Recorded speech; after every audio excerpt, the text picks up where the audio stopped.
이봐요. 예비 사위가 이제 마흔을 바라보는데 전세로 시작한다고요? 여자는 혼수를 하고 남자는 집을 마련하는 게 당연한 거 아닌가요? 만약 우리 딸이 전세로 시작한다고 소문이라도 나면 제가 어디 얼굴을 들고 다니겠습니까? 사부인의 거친 말에 오늘의 주인공 63세 박기태 씨는 순간 머릿속이 하얘졌습니다. 그의 아들 민우도 크게 당황한 듯 고개를 숙였고 며느리도 당황한 듯 보였으나 말릴 용기를 내지는 못했습니다. 그러나 기태는 여전히 차분한 목소리로 답을 이어갔습니다. 사부인, 민우가 연봉 8천 정도 받고 있습니다. 외국에서 박사 과정을 밟느라 취업이 조금 늦었지만 결코 헛된 시간을 보내진 않았습니다. 나이가 마흔을 바라본다고 하셨는데 아직 36살에 그렇게 말씀하시긴 이른 감이 있고요. 연봉도 36살에 8천이면 나쁘지 않다고 생각합니다. 앞으로 연봉이 계속 오를 테고 함께 차근차근 재산을 모을 계획입니다. 혼수를 해주신다고 하니 감사하게 생각하고 있습니다. 그래서 민우가 모은 1억에 제가 2억을 보태서 총 3억으로 서울에 전세를 끼고 시작하려고 합니다. 물론 차후에는 충분히 집을 마련할 수 있을 겁니다. 어머나, 말을 빙빙 돌려 하시네요. 결국 전세로 시작한다는 거잖아요. 아시죠? 혜정이가 얼마나 잘 나가는 미용사인지. 외국 유학도 다녀왔고 솔직히 결혼하겠다는 남자들이 줄을 서 있는데 왜 굳이 집도 없는 남자랑 결혼을 시작해야 하죠? 엄마, 그만해, 제발. 얘가 왜 이래? 사돈어른도 이해하죠? 사랑이 전부가 아니에요. 결혼은 집안 간의 결합이고 집안의 체면을 지켜야 하는 것도 중요하죠. 사돈어른도 술기운이 오른 듯 거들었습니다. 그럼 남자면 최소 강남에 25평짜리 아파트 정도는 마련해야지. 기태는 깊은 숨을 내쉬고 주변을 둘러보았습니다. 아들의 얼굴은 창백해졌고 며느리는 손으로 이마를 짚고 있었습니다. 그 와중에 사돈어른은 음식만 열심히 먹고 술을 들이키며 대화에는 거의 관심이 없어 보였습니다. 기태는 문득 지난주를 떠올렸습니다. 민우가 처음으로 결혼 이야기를 꺼냈을 때 그 순간의 기쁨이 다시금 떠올랐습니다. 35살 결혼 정년기인 아들이 드디어 좋은 사람을 만났다는 사실에 가슴이 벅찼습니다. 민우는 외국에서 학업을 마치고 대기업에 들어가 남부럽지 않은 연봉을 받으며 차곡차곡 재산을 모아가고 있었습니다. 며칠 후 민우가 고민 가득한 얼굴로 기태를 찾아왔습니다. 아버지, 혜정 씨 부모님께서 결혼을 서두르자고 하세요. 그래? 그럼 상견례부터 해야겠구나. 언제쯤 생각하고 있니? 그게 다음 주로 하자고 하시네요. 그때밖에 시간이 안 된다고 하셔서요. 혜정이 이제 34살이니 결혼을 서두르는 부모님의 마음도 이해가 됐습니다. 하지만 너무 급작스러운 상견례 날짜 통보에 기태는 살짝 당황했습니다. 그래, 어쩔 수 없지. 내가 시간을 맞춰보마. 그런데 아버지, 상견례 장소가 안양이라는데 괜찮으세요? 안양? 너도 혜정 씨도 서울에서 일하는데 왜 안양에서 하자는 거지? 혜정 씨 부모님께서 안양에 사시거든요. 원래 상견례는 처가 쪽에서 하는 거라고 해서요. 제가 잘 몰라서 그냥 알겠다고 했어요. 그래, 장소가 뭐가 중요하겠니? 그쪽이 편하시다면 안양에서 하자고 해라. 그렇게 급하게 상견례 날짜와 장소가 정해졌고 기태는 그보다 더 큰 걱정을 하기 시작했습니다. 그런데 민우야, 네가 취업한 지 얼마 되지 않았잖니? 지금 얼마나 모았니? 1억 정도 모았어요. 혜정 씨는 3천 정도 모았고 그걸로 혼수를 해오겠다고 하더라고요. 부모님으로부터는 지원받기 어려울 것 같다고 해요. 그래도 그 정도면 훌륭하지. 기태는 오래전에 아들을 위해 준비한 통장을 꺼냈습니다. 차곡차곡 모아둔 2억이 담긴 통장이었습니다. 민우야, 이건 아버지가 너 결혼할 때 주려고 모아둔 돈이다. 2억 정도 될 거야. 전세 구하는데 도움이 될 거다. 아버지, 굳이 이럴 필요 없어요. 저희 스스로 시작할 수 있어요. 알지? 그렇지만 이건 내 마음이니 받아라. 너희가 행복하게 잘 사는 것만이 나의 바람이다. 아버지, 민우는 눈물을 머금고 통장을 받았습니다. 그나저나 혜정이 부모님 저번에 한번 만나 뵀댔지? 어떤 분이시더니? 그게 한 번밖에 안 뵈서 잘 모르겠긴 한데 약간 사업가 스타일이신 것 같아요. 시원시원하시고 조금 직설적인 면도 있으시고. 그러니? 좋은 분들이셨으면 좋겠구나. 기태 씨는 아들의 표정에서 묘하게 곤란해 보이는 것을 느꼈지만 자신의 착각이겠거니 하고 대수롭지 않게 넘겼습니다. 상견례 날 기태는 아들과 함께 일찍 준비를 마치고 안양으로 향했습니다. 교통이 복잡했지만 미리 출발했기에 상견례 장소의 약속 시간보다 조금 일찍 도착할 수 있었습니다.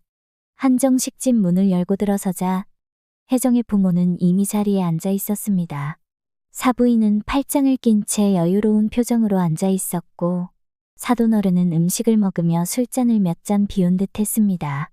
지금 오셨습니까? 좀 늦으셨네요. 사부인은 자리에서 일어서지도 않고 기태와 민우를 맞이하며 퉁명스럽게 면박을 주었습니다. 기태는 순간 당황했지만 억지 미소를 지으며 사과했습니다. 죄송합니다. 늦지 않으려고 서둘렀는데 교통이 조금 막혀서요. 사부인은 시큰둥하게 고개를 끄덕일 뿐 별다른 반응을 보이지 않았습니다. 기태와 민우는 어색한 미소를 지으며 자리에 앉았습니다. 분위기가 다소 묘하게 흐르기 시작했지만 기태는 대화를 이어가기 위해 입을 열었습니다. 이렇게 귀한 자리에 초대해 주셔서 감사합니다. 만나 뵙게 되어 반갑습니다. 사부인은 고개를 끄덕이며 딸 혜정을 자랑하기 시작했습니다. 우리 혜정이 외국 유학도 다녀오고 미용사로 성공했죠. 솔직히 미용사라기보단 아티스트라고 해야 맞죠. 기태는 미소 지으며 맞장구 쳤습니다. 정말 대단하네요. 혜정 씨가 능력이 좋다고 민우가 그렇게 자랑하더군요. 사부인은 기분이 조금 풀린 듯 살짝 미소를 지었지만 곧바로 분위기가 다시 긴장감으로 바뀌었습니다. 사부인이 갑자기 기태를 향해 뜬금없는 질문을 던졌기 때문이었습니다. 그런데 사돈어른, 제가 듣기로는 사부인께서 일찍 돌아가셨다고 하던데 혹시 지병이라도 있었던 건가요? 기태는 잠시 멈칫했지만 차분한 목소리로 대답했습니다. 아내는 사고로 세상을 떠났습니다. 유전적 문제는 전혀 걱정하지 않으셔도 됩니다. 사부인은 전혀 미안한 기색 없이 고개를 끄덕이며 말했습니다. 아, 그렇군요. 뭐 이런 건 미리 알아두는 게 좋잖아요. 결혼이라는 게 서로의 집안을 이해하고 확인하는 게 중요하니까요. 기태는 그저 고개를 끄덕이며 별다른 반응을 보이지 않았습니다. 속으로는 불쾌함이 있었지만 그걸 굳이 표현하지 않기로 했습니다.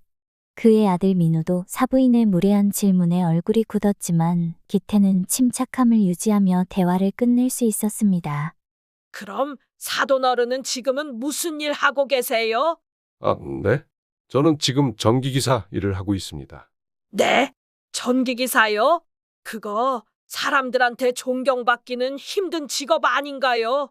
그건 그 사람이 어떤 태도로 일에 임하는지에 따라 달라지는 것 아니겠습니까? 저는 제 일에 자부심을 갖고 하루하루 열심히 살아가고 있습니다. 존경을 받지 못하는 직업이 따로 있다고는 생각하지 않고요. 그때 사돈어른이 술잔을 들어 기태에게 권했습니다. 아이고, 자자! 사돈어른도 한 잔 받으시죠. 술 한 잔 하면서 풀어가는 게 좋죠. 기태는 어색한 미소를 지으며 술잔을 받았습니다. 사돈어른은 젓가락을 들고 음식을 집으며 대화에 깊게 관여하지 않았습니다. 대신 그저 웃으며 술을 마시고 음식을 먹는 데에만 집중하는 모습이었습니다. 그건 그렇다 치고. 그래서 민우 씨는 얼마를 모았나요? 혜정이가 혼수로 3천만 원을 준비했는데 그쪽에서 보태줄 금액은 얼마나 되는지 궁금하네요. 제가 대신 답변 드리겠습니다. 사부인. 민우가 지금까지 1억 정도 모았고요. 제가 2억을 보태서 총 3억 정도를 준비했습니다. 이 돈으로 서울에 전세를 끼고 시작하려고 합니다. 사부인은 그 말을 듣자마자 눈을 크게 뜨고 벌쩍 뛰면서 말했습니다. 이봐요. 예비 사위가 이제 마흔을 바라보는데 전세로 시작한다고요? 여자는 혼수를 하고 남자는 집을 마련하는 게 당연한 거 아닌가요? 만약 우리 딸이 전세로 시작한다고 소문이라도 나면 제가 어디 얼굴을 들고 다니겠습니까? 사부인의 거친 말에 기태씨는 순간 머릿속이 하얘졌습니다. 그의 아들 민우도 크게 당황한 듯 고개를 숙였고 며느리도 당황한 듯 보였으나 말릴 용기를 내지는 못했습니다. 그러나 기태는 여전히 차분한 목소리로 답을 이어갔습니다. 사부인. 민우가 연봉 8천 정도 받고 있습니다. 외국에서 박사 과정을 밟느라 취업이 조금 늦었지만 결코 헛된 시간을 보내진 않았습니다. 나이가 40을 바라본다고 하셨는데 아직 36살에 그렇게 말씀하시긴 이른 감이 있고요. 연봉도 36살에 8천이면 나쁘지 않다고 생각합니다. 앞으로 연봉이 계속 오를 테고 함께 차근차근 재산을 모을 계획입니다. 혼수를 해주신다고 하니 감사하게 생각하고 있습니다. 그래서 민우가 모은 1억에 제가 2억을 보태서 총 3억으로 서울에 전세를 끼고 시작하려고 합니다. 물론 차후에는 충분히 집을 마련할 수 있을 겁니다. 어머나, 말을 빙빙 돌려 하시네요. 결국 전세로 시작한다는 거잖아요. 아시죠? 혜정이가 얼마나 잘 나가는 미용사인지. 외국 유학도 다녀왔고 솔직히 결혼하겠다는 남자들이 줄을 서 있는데 왜 굳이 집도 없는 남자랑 결혼을 시작해야 하죠? 엄마, 그만해, 제발. 얘가 왜 이래? 사돈어른도 이해하죠? 사랑이 전부가 아니에요. 결혼은 집안 간의 결합이고 집안의 체면을 지켜야 하는 것도 중요하죠. 사돈어른도 술기운이 오른 듯 거들었습니다. 그럼 남자면 최소 강남에 25평짜리 아파트 정도는 마련해야지. 기태는 깊은 숨을 내쉬고 주변을 둘러보았습니다. 아들의 얼굴은 창백해졌고 며느리는 손으로 이마를 짚고 있었습니다. 그 와중에 사돈어른은 음식만 열심히 먹고 술을 들이키며 대화에는 거의 관심이 없어 보였습니다. 기태는 사부인을 천천히 바라보며 물었습니다. 그러면 사부인께서는 이 결혼을 반대하시는 겁니까? 사부인은 다소 당황한 듯 말을 돌렸습니다. 아니, 뭐 꼭 반대한다는 건 아니에요. 다만 좀 못마땅할 뿐이지. 그래도 뭐 그쪽이 하는 걸 보고 생각해 볼 수는 있겠죠. 기태는 억지로 미소를 지으며 차분한 목소리로 말했습니다. 그렇군요. 알겠습니다. 잠시 화장실 좀 다녀오겠습니다. 기태는 자리를 조용히 떠났습니다. 속에서는 이미 분노가 차올라 모든 것을 엎어버리고 싶은 심정이었지만 이 자리에서 화를 내면 모든 것이 끝이라는 것을 그는 알고 있었습니다. 민우도 곧바로 자리에서 일어나 아버지를 따라갔습니다. 두 사람은 말없이 복도를 따라 걸어갔습니다. 민우는 아버지의 굳은 표정을 볼 수는 없었지만 아버지가 속으로 무슨 생각을 하고 있는지 충분히 짐작할 수 있었습니다. 화장실에 들어서자 기태는 거울을 바라보며 깊게 한숨을 내쉬었습니다. 거울 속의 그의 얼굴에는 분노, 실망 그리고 비참함이 뒤섞여 있었습니다. 아버지, 죄송합니다. 이런 자리가 될 줄은 정말 몰랐어요. 기태는 그제야 아들의 얼굴을 바라보았습니다. 자신의 마음도 이렇게 비참한데 아들은 얼마나 힘들었을까 싶었습니다. 괜찮다, 민우야. 그보다 네 생각은 어떠니? 이 아비는 네 결정을 존중할 생각이다. 민우는 잠시 말을 잇지 못하고 입술을 깨물었습니다. 한참 망설이던 그는 결국 차분하게 입을 열었습니다. 혜정 씨는 정말 좋은 사람이에요. 그래서 1년 동안 진지하게 만나왔고 결혼도 생각했죠. 하지만 오늘 혜정 씨 부모님을 직접 뵙고 나니 이 결혼 생활을 감당할 수 있을지 모르겠어요.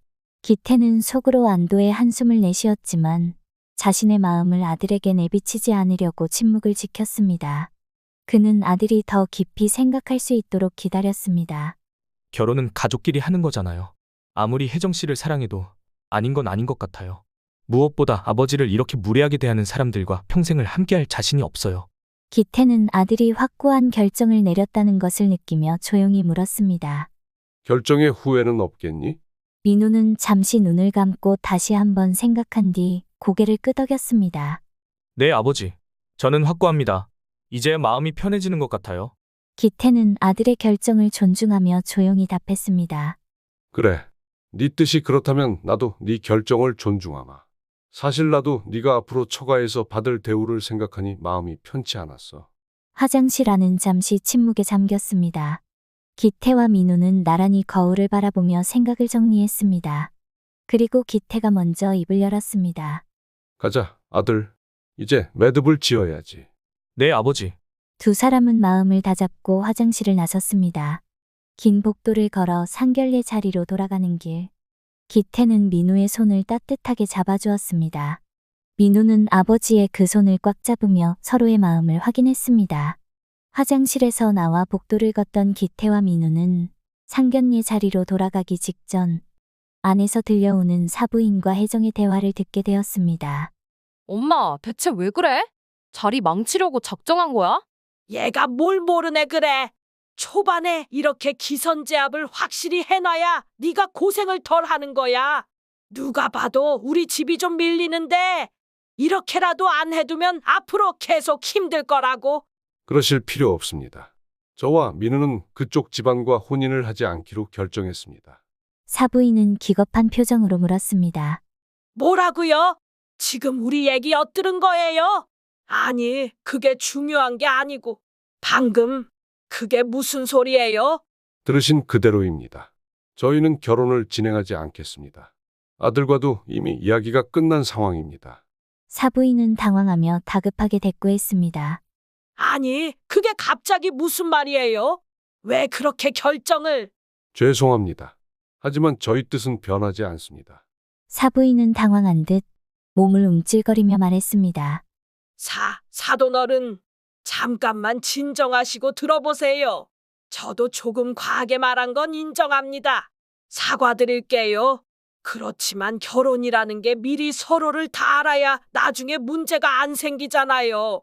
제가 좀 직설적으로 말했지만 그거 하나 때문에 이렇게 중요한 결정을 뒤집으시는 건 너무하지 않나요?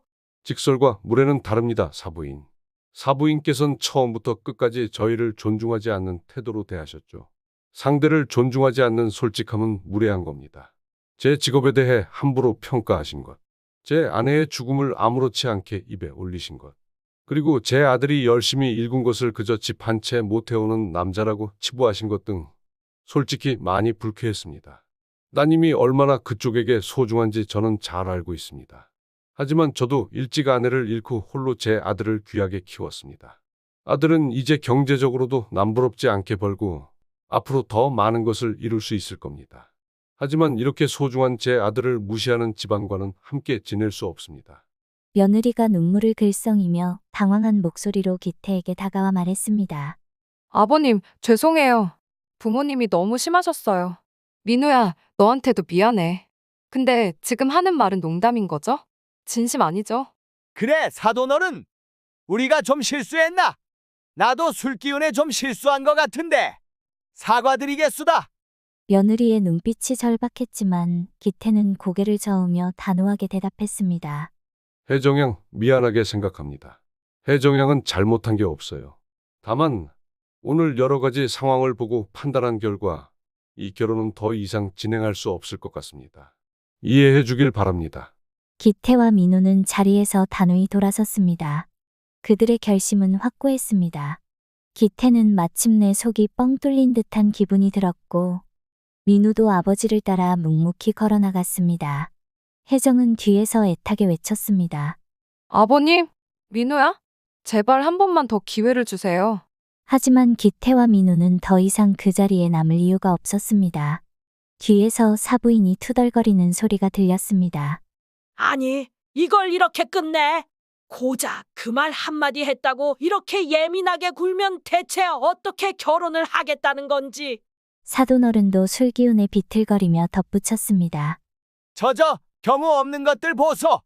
두 사람의 말이 기태와 아들의 등 뒤에서 들려왔지만 기태와 아들은 더 이상 귀 기울이지 않았습니다.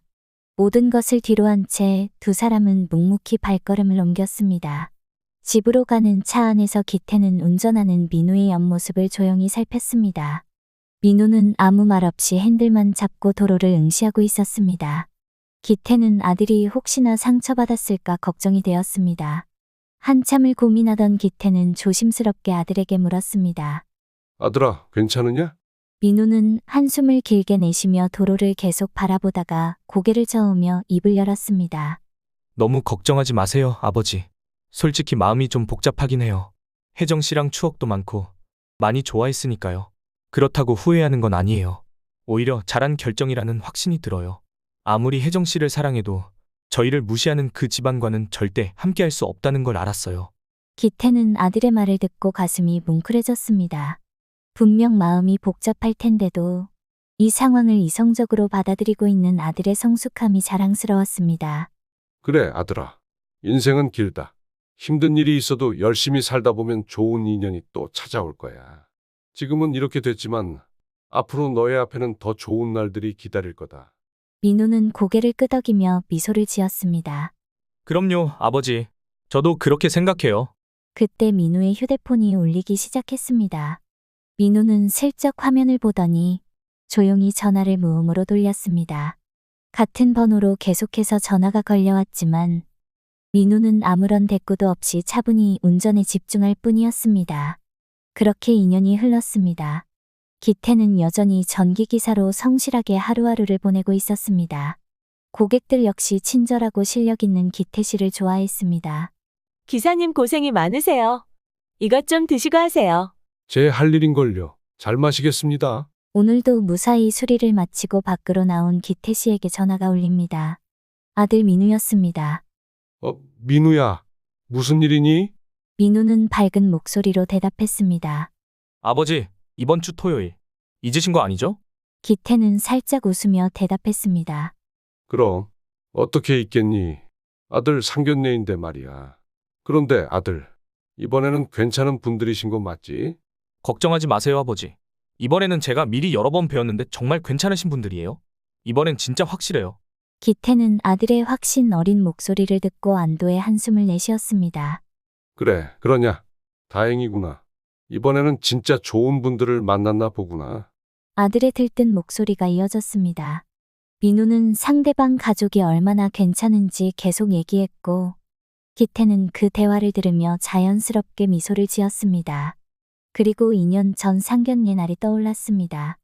기태도 사람이다 보니 그때 그 상견례 자리에서 들었던 무례한 말들이 쉽게 잊히지 않았습니다. 그 자리에서 곧바로 말대꾸를 해주고 싶었던 순간도 있었고, 이후에도 속으로 그 사람들의 흠을 들춰내며 욕하고 싶다는 생각이 들기도 했습니다. 한동안 그 감정은 사라지지 않았고, 상견례가 끝난 뒤에도 꽤 오랫동안 마음속에 남아 있었습니다. 하지만 기태는 결국 그 감정에서 벗어날 수 있었습니다. 그들을 미워하거나 복수하는 것보다 더 중요한 것은 자신과 민우가 행복하게 잘 사는 것이고, 그거야말로 진정한 의미의 복수라는 것을 깨달았기 때문입니다. 그리고 기태 씨는 지금 그 복수가 이뤄졌다고 느꼈습니다. 전화기 너머에서 민우의 밝은 목소리가 계속 이어지며 기태의 얼굴에도 자연스러운 미소가 번졌습니다. 기태는 전화를 끊고 잠시 고개를 들어 맑은 하늘을 바라보았습니다. 파란 하늘을 보며 기태의 마음은 그 어느 때보다도 평화로웠습니다. 훈훈한 바람이 그의 몸을 감싸 안았고 따뜻한 공기가 마음을 가득 채웠습니다. 기태는 한 번 더 크게 웃었습니다. 모든 것이 마침내 제자리를 찾아가는 순간이었습니다.